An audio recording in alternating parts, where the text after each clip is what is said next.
Hello friends, today we are going to discuss the question which was asked in DRNB Critical Care Exam June 22, Management of the Snake. So there are about 236 species of the snake in India, most of which are non-poisonous. There are 13 known species that are poisonous, and of these four, namely common cobra, Russell viper, saw-scalded viper, and common krait, are highly venomous and believed to be responsible for most of the poisonous bite in India. However, this assumption of great food has led to the non-identification of other poisonous species which are going to unnoticed and leading to death. So the recent discovery of hump-nosed pit viper capable of causing life-threatening symptoms has demonstrated this. This non-recognition has led to the ASV manufacturer to produce antivenom only against these four species only. Thus, there is a need to abandon the old concept of the big four in order to determine all medically significant species in India. So, let's talk about the management. So, first aid. Much of the first aid currently carried out is ineffective and dangerous. The case management at the field level should include reassurance, immobilization of the bitten limb, transporting the victim to the nearest treatment facility at earliest where definite treatment can be provided. So, what can be done in the field? Reassure the victim that death is not imminent and the medical care is available. Then we should control the anxiety as excitement will lead to increase in heart rate and lead to the spread of venom. Make victim lie flat and bitten limb should be below the heart. Then remove shoes, rings, watches, jewelry, tight clothing from the bitten area as they can act as tourniquet when swelling occurs. Immobilize the victim's bitten limb using the splint and lightly put the bandage. Be prepared to treat the shock and provide the cardiopulmonary resuscitation. Get the victim to the nearest secondary or tertiary care hospital where antivenom can be provided. Then we'll see what we should not do. So do not apply tourniquet. Do not wash the bite site with soap or any other solution to remove the venom. Do not make cuts or incision on or near the bitten area. Do not use electrical shock. Do not freeze or apply extreme cold to the area of bite. Do not apply any kind of potential harmful herbal or folk remedy. Do not attempt to suck out venom with your mouth. Do not give victim drink, alcohol or other drugs. Do not attempt to capture, handle or kill the snake, and patient should not be taken to quacks. There has been some initial research which suggests that the pressure pad at the site of the bite might be of benefit. This, however, needs to be evaluated in the field in India to assess its efficacy. Now, snake bite treatment protocol. This can be divided into the initial management includes dealing with the airway breathing and treatment of shock, then administration of the tetanus toxoid if skin is breached, then antibiotic if there is cellulitis or local necrosis. Then diagnostic phase, wherever possible, try to identify the snake response or who is responsible for this. Then snake coloration, its pupil shape, bite marks are unreliable means of determining species. Generally, scalation helps. Ask the victim relative to carefully bring the snake to hospital if it has been killed and then use the snake identification material in protocol to identify it. Determine if any traditional medicine have been used as they can sometimes lead to confusing symptoms. Determine the exact time of the bite which helps in determining the progression of signs and symptoms. Hemostatic abnormalities are the evidence of the viper bite. Cobras and krait do not cause the hemostatic disturbances. Saw-scalded viper do not cause renal failure, where Russell viper and hump-nosed pit viper they do cause renal failure. Russell viper can also manifest with the neurotoxic symptom in wide area of India, which can cause confusion. So further work is necessary to determine the area in which these species exist. The neurotoxic symptom in the Russell viper are believed to be due to presence of presynaptic toxin like that in common krait. All patients should be kept under observation for minimum of 24 hours. Many species, particularly krait and hum-nosed pit viper, are known for delayed appearance of symptoms, which can develop after 6 to 12 hours. Then regarding investigation, 20 minutes whole clotting test is considered as a reliable test of coagulation which can be carried out by bedside and is considered to be superior to the capillary tube method for establishing the clotting capability in the snake pit. A few millimeters of the fresh venous blood should be placed in fresh, clean, dry glass vessel, preferably the test tube, and the left undisturbed at ambient temperature for 20 minutes. After that, the tube should be gently tilted to detect whether the blood is still in liquid form or so is the blood is incoagulable. The test should be carried out every 30 minutes from admission for 3 hours and then hourly after that. The other useful tests are here hemoglobin platelet count, peripheral smear, prothrombin time, activated partial thromboplastin time, fibrin degradation product, and D-dimer. Urine examination for proteinuria, RBC, hemoglobinuria, and myoglobinuria. Biochemistry for serum creatinine, urea, and potassium. The other tests are ECG, chest X-ray, and then CT and ultrasound. Oxygen saturation, ABG, and then enzyme link immunosorbent assay like ELISA to confirm the snake species. Then for the treatment phase, pain can be relieved with the oral paracetamol or the Tramadol. Aspirin and the NSAID should not be administered. Handling tourniquet, though not recommended, current practices being followed would see many snakebite victims reaching the emergency with tied tourniquet.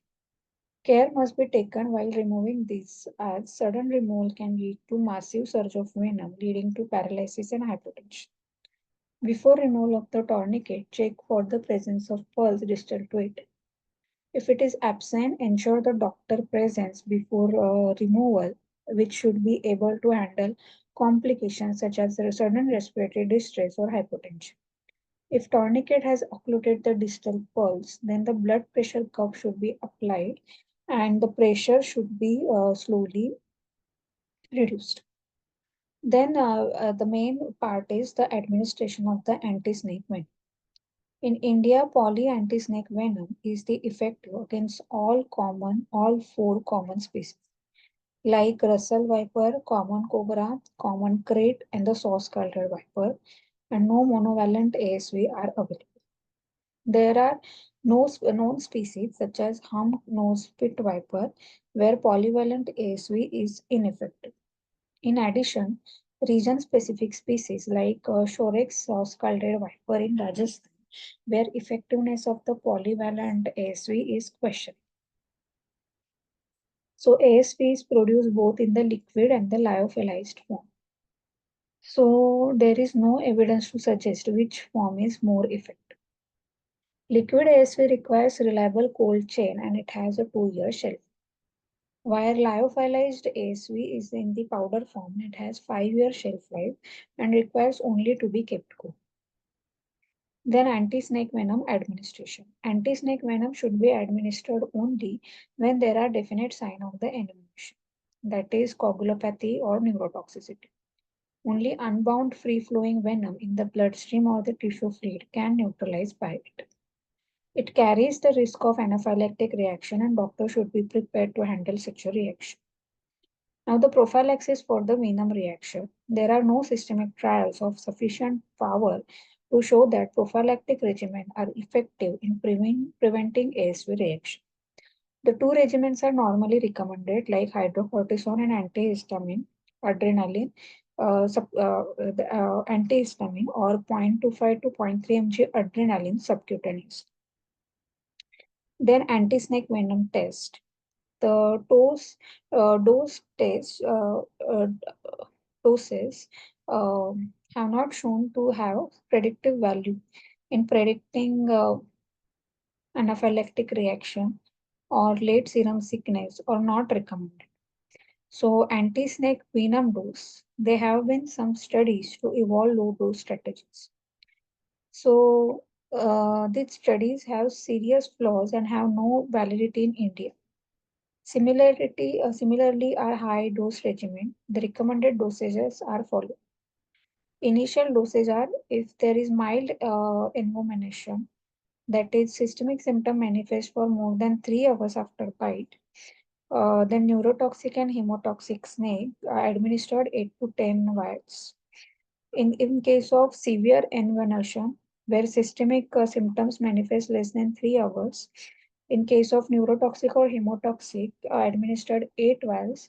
Each vial is 10 ml of the reconstituted ASV. Children should receive the same ASV dosage as adults. Then the further dose. It will depend upon the response to the initial dose. ASV should be administered either as the intravenous infusion, like 5 to 10 ml per kg of the body weight, or as a slow infusion injection, that is 2 ml per minute.